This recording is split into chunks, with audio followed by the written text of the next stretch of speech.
मां सरस्वती पूजा और नेताजी सुभाष चंद्र बोस की जयंती के अवसर पर आसनसोल नगर निगम के चेयरमैन अमरनाथ चैटर्जी ने लोगों को शुभकामनाएं दी। उन्होंने कहा कि मां सरस्वती की कृपा हर विद्यार्थी पर बनी रहे, जिससे समाज शिक्षित हो और एक मजबूत राष्ट्र का निर्माण हो सके।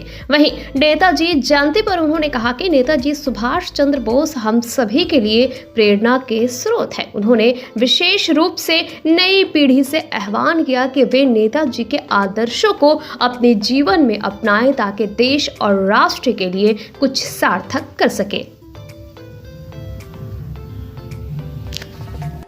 आज के सरस्वती पुजोर अभिनंदन जानाई आसानसोलबासीके एवं तार संगे नेताजिर जन्मदिन उपलक्षे আমরা বিভিন্ন আমাদের কর্পোরেশনের এবং অন্যান্য যে সমস্ত জায়গায় মূর্তি প্রতিষ্ঠিত রয়েছে সেসব জায়গায় মাল্যদানের মধ্যেখানে মানুষকে সচেতনতা বৃদ্ধি করতে চাই যে নেতাজি আদর্শকে অনুপ্রাণিত হয়ে ভারতবর্ষকে সমৃদ্ধ করবে, তাহলে নতুন ভাবনা নতুন চিন্তাধারা প্রতিষ্ঠিত হবে এবং মানুষ আরও সমৃদ্ধ হবে।